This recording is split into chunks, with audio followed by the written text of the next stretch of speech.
My name is Roxy Manning, and I've been practicing nonviolent communication since 2002. And I'm also a licensed psychologist. And I find nonviolent communication has made my life a lot more wonderful because it's giving me permission and freedom to be myself. And I share NVC with the world because I want to give other people permission and freedom to be themselves in the hopes that we can find more peace and harmony when everyone is truly their authentic best self. So an important question is, what is nonviolent communication? That question has two answers. The most important answer, and the answer that's often not actually attended to, is that nonviolent communication is a story about how the world works. And this story says that anything that any being does is an attempt to meet a need. The only reason we take action is because there's something that we value that we're trying to attend to. A big question then is, what are needs, right? And needs are something that's universal that motivates life. An example of a need might be a need for acceptance and belonging. Everyone wants to know that they're part of some system. We might have differing degrees of intensity around how much belonging matters to me, and in any given moment, I might be more or less connected to how important belonging is to me. But if you asked every single person, was there ever a time in your life when knowing that you belonged, knowing that you mattered was important to you? Almost everyone would say yes. It's not necessarily important to me right in this moment, or not the most important thing for me right in this moment, but I can understand that as something that motivates human life. And because we all share these needs, we can understand why people might take different actions. We can have a million different things that we do to attend to our needs, but at the heart, anything that we do is our best strategy to get our needs met. That's the consciousness piece of NVC, that we can find connections among life if we connect to what are the important values that we're trying to attend to in any given moment. The second part of the answer to what is nonviolent communication is that it's a communication model. So there's a model that's been developed that helps us to convey what's important to us and understand what's motivating our behavior or someone else's behavior in any given moment. So it's a way to put language to the consciousness part of this understanding that everything that we do is motivated by our attempts to meet our needs. That communication tool has 4 parts. The first part is observations, then feelings, then needs, and then requests. We pay attention to our observations so that we can have shared reality about what's stimulating our need, what's helping us to connect to what we're valuing in any given moment. And we pay attention to our feelings as almost like that early warning signal, the canary in the cave, that lets us know, there's something going on, there's something that's important to us. If I'm feeling really positively about something, it's letting me know that something that I value is being met.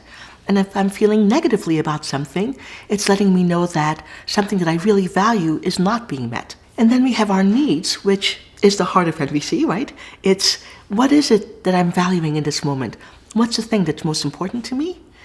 And then the last part about that communication model is, what do I want to do about that? Now that I understand what's important to me, what I value, is there something that I can ask of myself or of someone else or of the universe that will help me better attend to what's important to me? That's the communication model. As you can imagine, you can use that model without the underlying consciousness, and that consciousness being that we all share these same needs. We all value the same things. And if I use just the tool without the consciousness, I can actually lose connection and use it in a way that people find manipulative. But when I use the tool with the consciousness, I can actually find a way to create more connection both with myself and with other people. The last piece that I'll say about that is I often remind people that the tool is basically like training wheels on your bike. So you don't have to talk all the time in this very stilted, what is the observation and what am I feeling and what am I needing and what is the request? I do that if I want to help remind myself that my feelings are connected to my needs, and that it's not really about someone else, or if I want to understand what's important to me, to invite myself to looking at that in any given moment.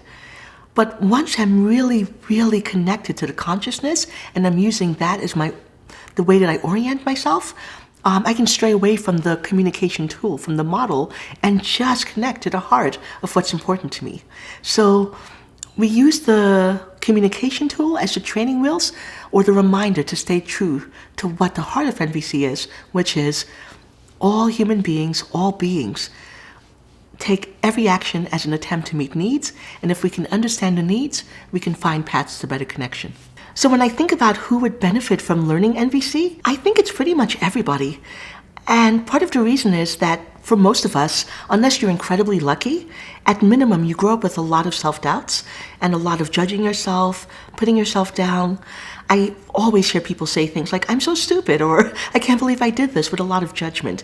So on that level, I would say that just learning how to be more compassionate and kind with yourself is something that everyone can benefit from learning NVC.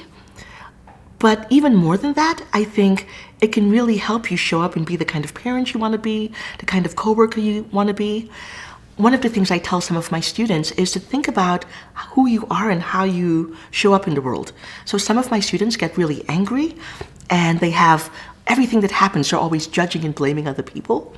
And if you learn NVC, you could learn how to notice what's causing you to be angry, and instead of judging and blaming, you could figure out what's at the heart of it.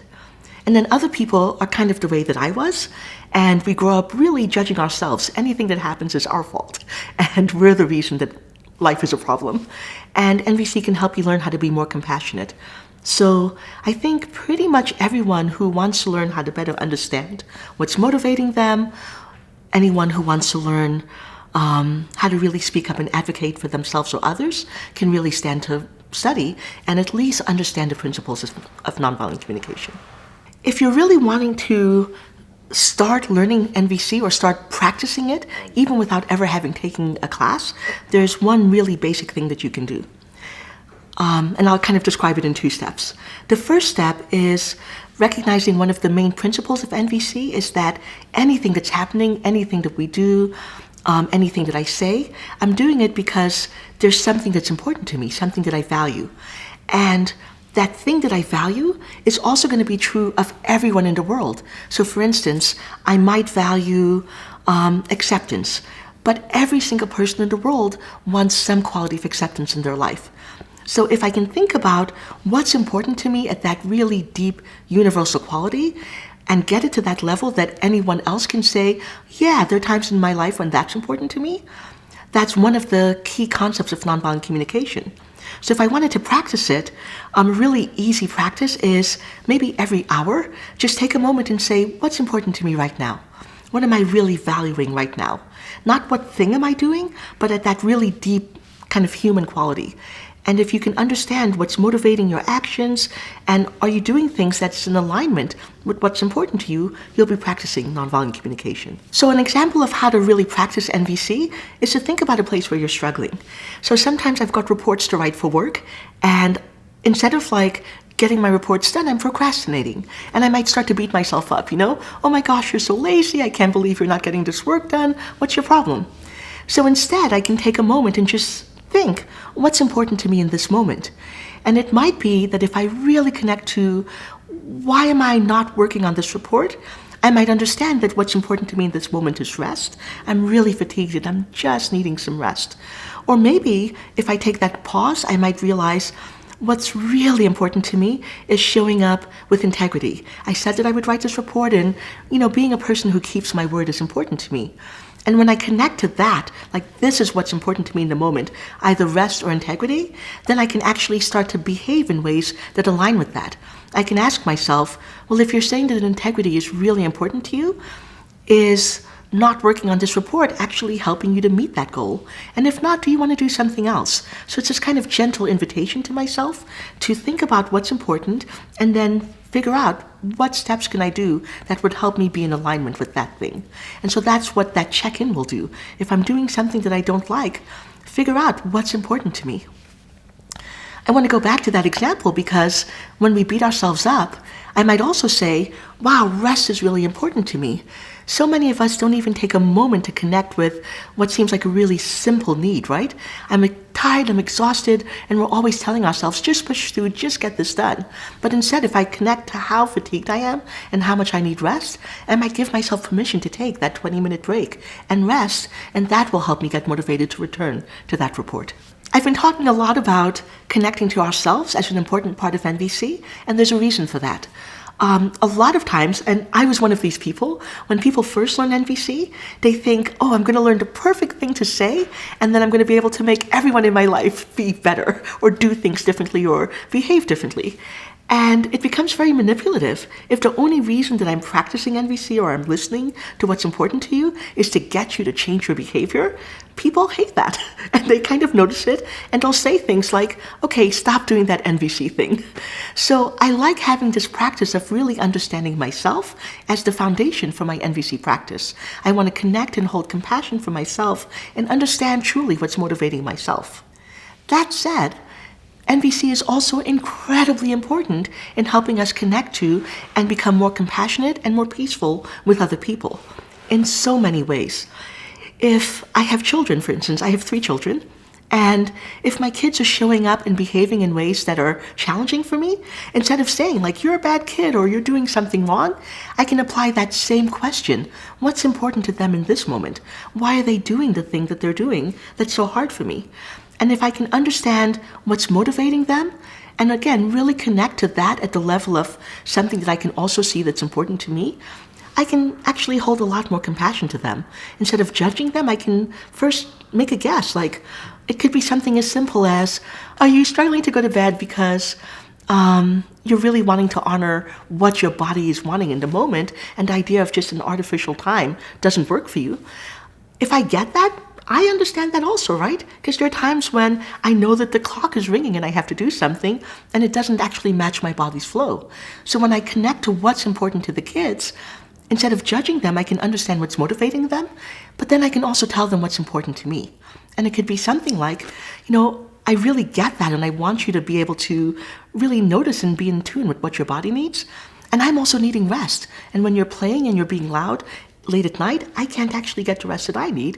And so now we can negotiate on what's going to work for both of us, given what's important to both of us, rather than either being very top-down, I'm your parent, you have to do this, and creating more resentment, or actually giving up on my needs and saying, oh, the kids get to do whatever they want. So I can be a lot more connected to what's important to both of us and find a strategy that will work for both of us. One of the places where people have challenges with NVC is some belief that NVC means I have to be nice to everybody all the time, or that I can't be angry. I remember once I was going to go teach NVC, and the person who was inviting me to work with former soldiers. And they said, you can't be this kind of nice Buddha person, because that's not going to match their life. It's not going to match the struggles that they faced.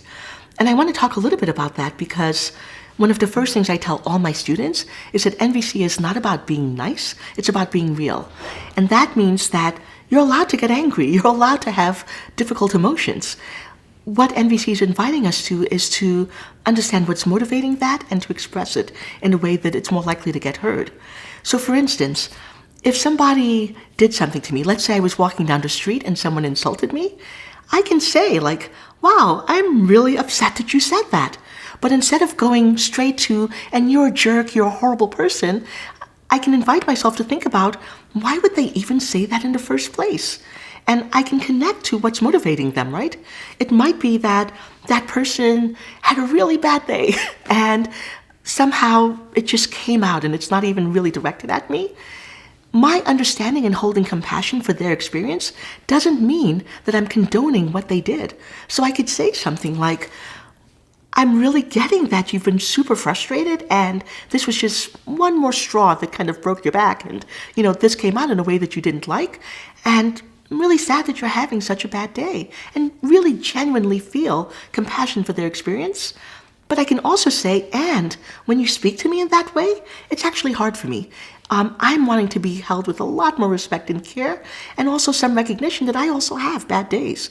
And us doing this to each other isn't really going to work.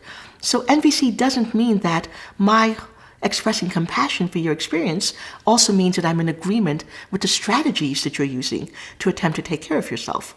We can talk about those two things as parallel and related, but not identical. Whenever someone does something, we're really clear that they're doing it because they have a need. They've got something that's important to them. And so I want to differentiate the strategy, the thing that they're doing, from the reason that they're doing it. And I want to hold compassion for what they're trying to accomplish and still let them know that the strategy isn't working for me. And I think that is one of the things that's the most powerful about NVC. That if I get that I really care about what's important to you, I really care that you're wanting respect, I really care, like, I'll give an example. I work with homeless people as my psychology job. And sometimes I might have someone come into my office who's incredibly upset and they're angry and they're lashing out at me, they're putting me down. And if I really connect to what's going on with them, it's that this person has been homeless and they're on the streets and they're cold and hungry and they're hearing me tell them, I'm really sorry, I can't actually help you get housing. That's not what I do. If I respond to them with anger and say, you can't talk to me that way, I'm going to call the security guards, you have to leave, nothing has changed. And instead, what I usually do is kind of say, wow, I'm kind of guessing that you're really upset and angry right now, and you're just exhausted and tired, and you're longing for some help. Just having me reflect that back to them helps them to get a sense that their experience is seen and understood. And after I say that and they've got that kind of settling in their body from understanding that someone gets them, I can also say, I really want to help you and I can't. And it becomes really hard for me when you're yelling at me for something that I have no control over. I'm wondering if instead we can talk about and brainstorm either ways that I can try to direct you to the person who could help you, or if it would be helpful to just actually talk to someone who can hear you. Even if there's not much I can do to change the situation, but just knowing that I see what's going on for you, if that could be different. So I let them know that yelling at me isn't working, but I get what's important to them. One of the things that many of us experience is getting triggered. An example for this, and getting triggered in a way that's way above and beyond what the actual stimulus is, right? I was waiting outside a store, and when I got out of my car to help an older woman who I saw coming out of the store with bags, there was a banana peel on the ground, right? And it's just a banana peel. But when she walked past me, after I opened the door for her and she saw the banana peel, she said something like, "You people are always so messy." And I got so angry, like really, really angry. The statement was, relatively innocuous. We can go into why that was a microaggression, what was going on with that. But what I really got was that my anger and the intensity of it was about much more than just the statement that she made. And this happens a lot for many of us, that we have a history and we all come with a huge history. And so little things that might seem little to other people land into this big pool of wounds and history and past that we're carrying. And it stimulates a lot of pain. And our reaction is much more disproportionate. What do we do in those moments? There are a couple of things. First, and this is so important, is to hold compassion for yourself. There's a way that we judge ourselves like, oh, I'm making such a big deal about this. I'm making a mountain out of a molehill. And we don't give ourselves permission to feel and experience what's our truth. And I think it's really important for us to say, yes, for whatever reason, what's happening right now is really huge for me.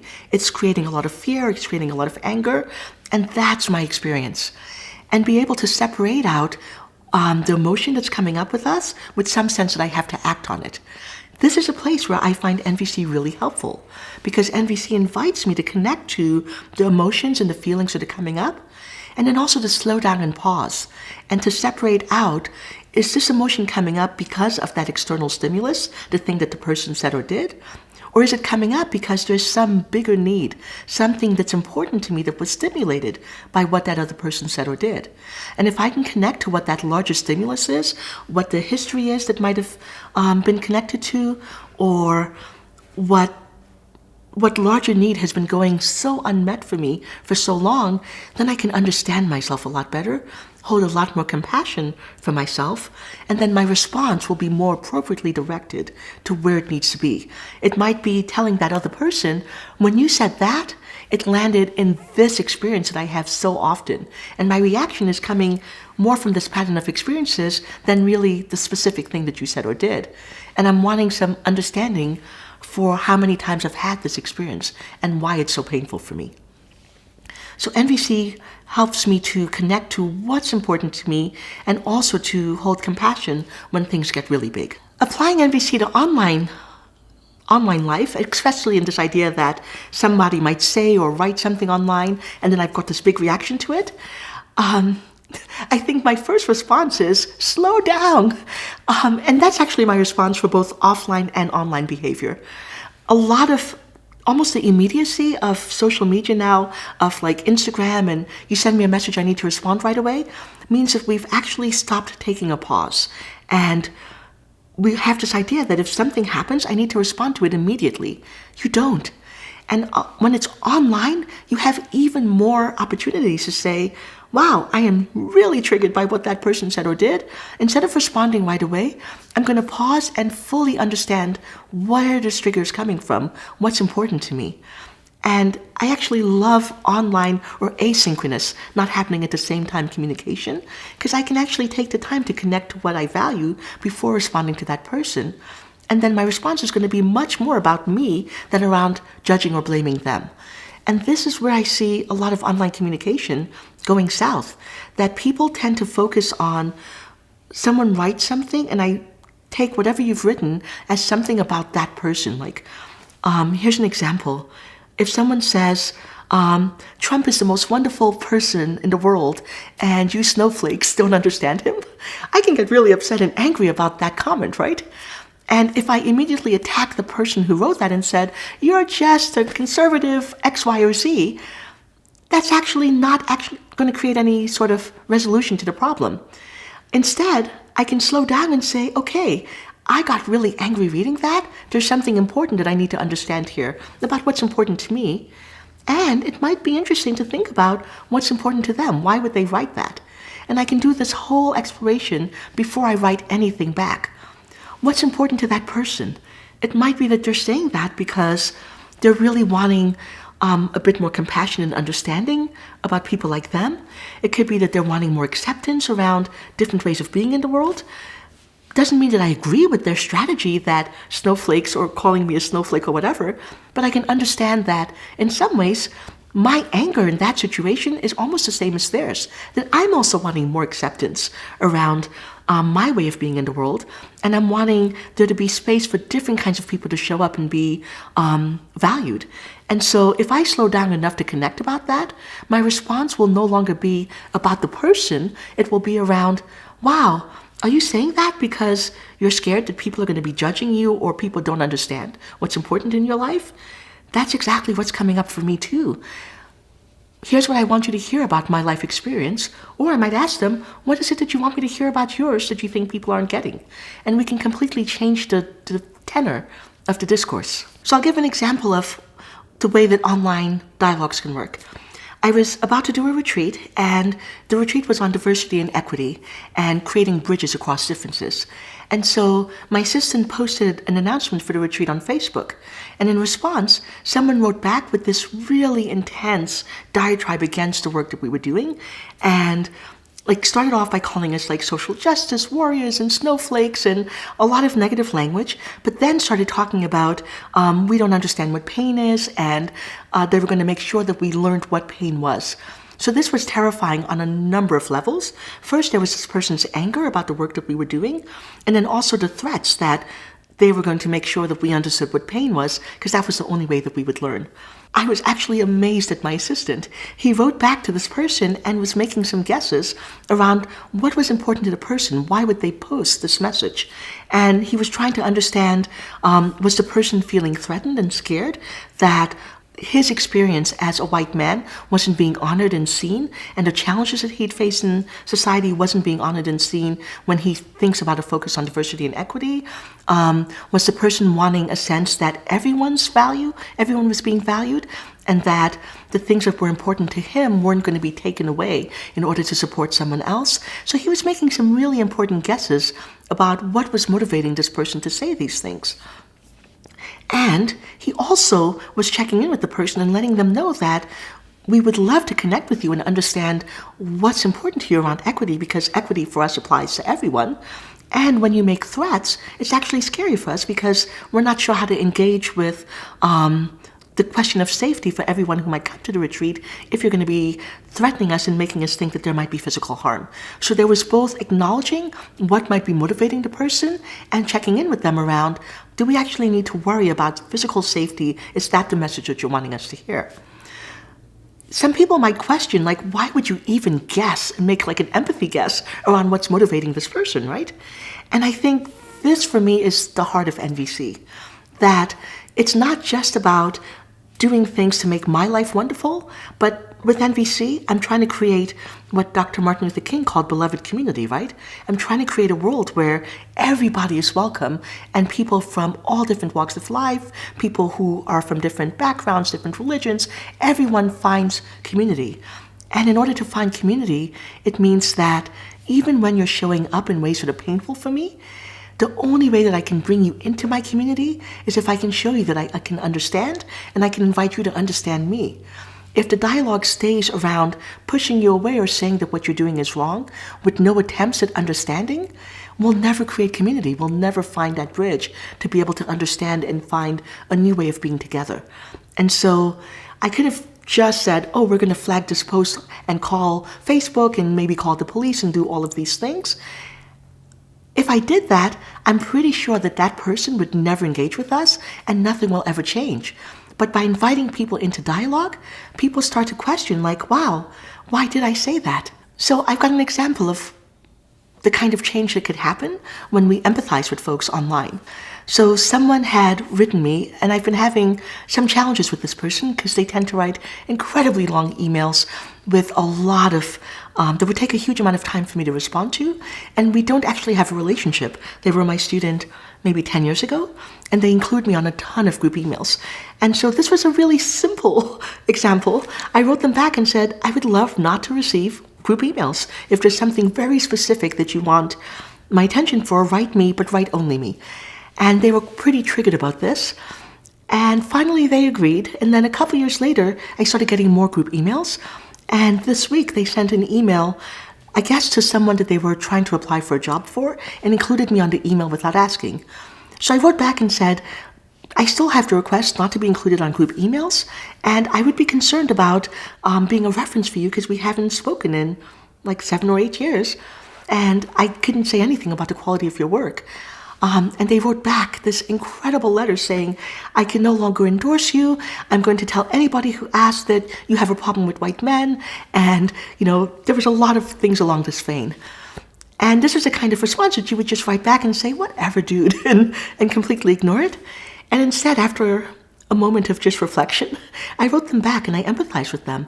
And I let them know, like, I'm guessing it feels really painful to hear that I'm not willing to endorse your work and that we don't have the same level of closeness that you would like to have. And I completely honor that, and I'm completely fine for you to say whatever it is that you need to say. I'm going to really honor my strategy about managing my time, and I want you to take care of yourself. And after 2 days, they wrote back, and they actually apologized and said, thank you so much for responding with empathy. I really got that what was coming up for me was my pain around, like, wanting more closeness, and my response was anger. And that's really not how I want to show up and how I want to be. And so I'm willing to honor your strategy. I'm willing to not send you more emails, and I wish you well. And it was such a shift in energy from the kind of, I'm going to tell everyone how much you hate white men to, I get that that was my stuff. And that's part of what we're wanting, that in our showing up in the way that holds integrity for our values, in some ways it's an invitation to other people to do the same. That instead of meeting force with force, where we're just banging against each other, I can meet force with just kind of receiving. Not receiving like receiving towards me, but kind of receiving and directing it elsewhere so that people have the space to decide, is this actually what I want to be doing in the world? And then they can redirect themselves and do something differently. Some people definitely hold the fear that NVC, nonviolent communication, might come across as patronizing, right? Like if you're really angry and really intense, and the other person's like, are you feeling or needing X, Y, or Z? there's such a mismatch between what's going on for you and what they're coming back with that it seems like you're belittling that person. There are a couple of things I would say in response to that. First, it definitely goes to your motivation in doing it. I can use NVC in terms of the form of NVC, and there's a difference in my mind between the form of NVC, the words that we use, and the structure that we use, and the consciousness, the heart of what NVC is really about. And when people rely very strongly on the form without attending to the consciousness, that sense of patronizing or belittling or dismissing actually happens. So if you were to say to me something like, I can't believe you missed our appointment again, and my response is like, oh, are you feeling really concerned because you would like care for your time? There's such a mismatch in energy, and you don't have any sense that I'm really taking in what's important to you, that I am, in some ways, belittling you or dismissing your concerns. So what I invite people to do is to drop the form and think about what's really up for me in this moment. If someone's coming at me with anger, do I actually genuinely have an interest in what's going on for them? Or is there something that's genuinely wanting to be known about my experience? And to really honor what's true for you. Don't automatically say that someone's angry, I have to empathize. What you really need to do is to connect to what's coming up with me in response to this, and where do I want to move? So that's the first thing in making it seem a bit more natural. If I genuinely want to understand what's fueling that person's anger, a couple of things that helps is to meet the person where they're at. If they're coming with a lot of intensity, then my language is not going to be this very soothing, like, oh, are you feeling angry? I might be like, wow, you're really pissed off. I get it. And like giving them space to match the intensity or to know that their intensity has been received. Sometimes people want to know that you really understand even what's causing their pain. So if you go straight to empathy and understanding what's important to them without acknowledging the situation that's happening, there's a sense that you don't get it, right? So if I've been late 20 times and you're expressing anger because I'm late, and what I respond to is that you're really wanting care for your energy and your time, I'm not at all acknowledging that I've been late 20 times, right? And so there's a way that it seems like I'm dismissing what's actually happening. So I want to at least name the observation. When you see that I've missed our agreed upon time 20 times, are you pretty pissed off and angry? I want to acknowledge what's actually happening in that moment. And then the other piece is there's a way that we often don't take ownership of our contribution to someone else's pain. One of the things that was really painful for me when I first started learning NVC was some people's insistence that your pain is your pain and it's connected to your needs and what's important to you, and I'm not responsible for that. Yes, that's 100% true, right? If, using this example of being late 20 times for something, I could be late 20 times and you might be completely okay with it. Another person might be really angry about it. So it's clear that the idea of being angry about it is really in the other person. One of the things that we need to do is to be able to acknowledge what contribution are we actually paying that's the stimulus of someone else's pain. So yes, if I'm late 20 times, the other person that I'm supposed to meet could be angry or might not be angry, right? If that person is always late also, they don't care that I'm late and they might not be angry. Or if they're thinking, wow, I'm so glad that you don't show up on time because it lets me actually finish a couple of things before you show up, they might not be angry. The other person who's, I scheduled this time, it's really important that you're there, they might feel angry. So my behavior is a stimulus for their pain. That's 100% true. And at the same time, I want to acknowledge that my behavior has an impact. My behavior either supports their sense of spaciousness in getting other things done, or my behavior impacted their ability to attend to the things that was on their schedule. And if I'm not willing to acknowledge that my behavior has an impact on other people, then yes, they're going to be pretty upset and say, you're just trying to weasel out of this. You're not trying to take any ownership of, in some ways, our interdependence. You don't operate in a vacuum, I don't operate in a vacuum, and we impact each other. And so when we meet another person's anger or pain with a sense of that's your stuff, of course, if that's the way that you're living NVC, they're going to be pretty defensive and unhappy with your response.